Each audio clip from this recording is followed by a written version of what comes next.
बड़े महापुरुषों के वचन ध्यान से सुनना।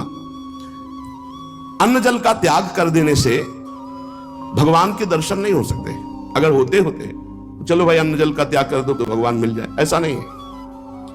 ऐसा कोई शास्त्रीय नियम या संतों ने नियम नहीं बनाया आज तक कि आप अन्न जल का त्याग कर दो तो भगवान मिल जाएंगे। एक अहंकार और हो जाता है, वो अहंकार ना होने पावे। अगर हम फलाहार रहते हैं तो भजन के लिए रहते हैं, हर समय हमारा सात्विक भाव बना रहे और निरंतर भजन बने, बढ़िया बात है। पर यह अहंकार ना हो जाए कि ये तो अन्न पाते हो मैं फलाहारी हूं, 10 भगवत प्राप्ति में बड़ी बाधा अहंकार है।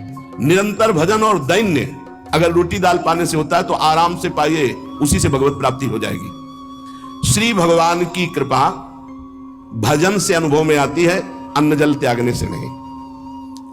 भगवान के दर्शन भजन से होते हैं। जितना भजन करोगे भगवद आश्रित होकर उतने नजदीक आप पहुंचते जाओगे भगवान के।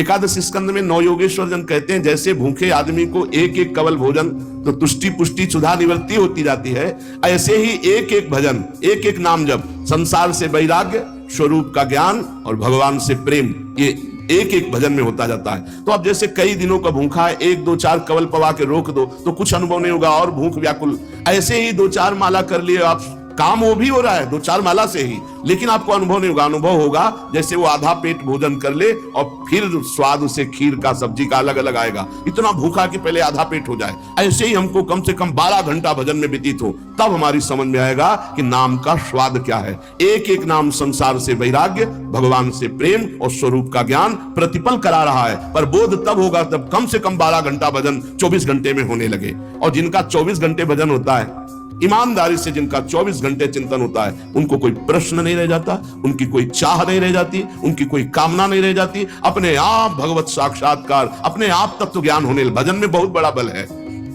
भगवत दर्शन में प्रधान भजन करते हुए जब भगवान से मिलन की व्याकुलता होती है। अभी कहां मिलन की व्याकुलता है? भजन, खास बात भजन है। जितना देर भजन करोगे उतने आप उज्जवल और पवित्र होते चले जाओगे।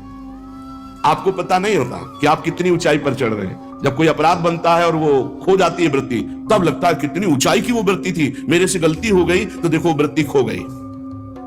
सहज धारा भगवत चिंतन की, सहज धारा, कोई विक्षेप नहीं, कोई चाह नहीं। और जहां अपराध बन गया तो बाधित हो जाती। कई तरह का अपराध होता है।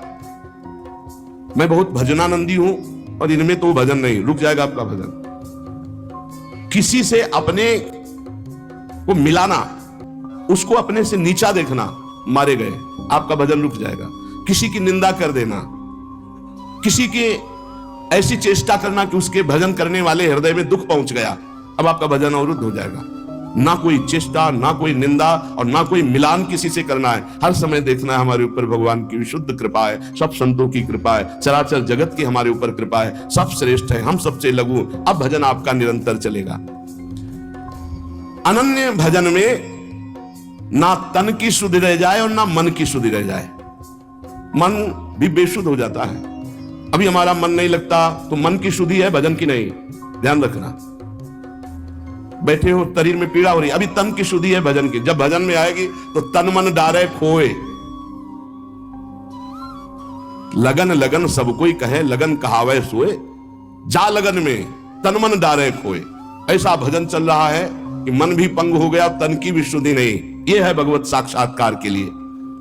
जानबूझकर हठपूर्वक अन्न, वस्त्र आदि आदि जो शरीर निर्वाह के लिए, इनको छोड़ना बड़ा हानिकारक है। शरीर को स्वस्थ रखना भजन के लिए बहुत आवश्यक है।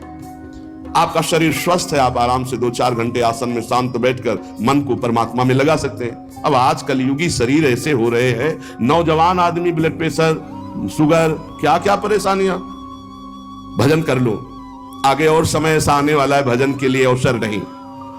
जानबूझकर हठपूर्वक अगर आपको सुविधा सामग्री मिल रही शरीर रक्षा के लिए तो उनका त्याग ना करो। इसके त्याग से कुछ नहीं होता। अब शरीर, ये सब अनुभव की बात है। शरीर उघार, सर्दी में शरीर कांप रहा है तो चिंतन तो जा रहा है ना सर्दी का। अरे जैसा भी टाट पट्टी कंबल जो भी मिले शरीर में डाल लो, अब चिंतन प्रिया प्रीतम करो, ये खास बात है।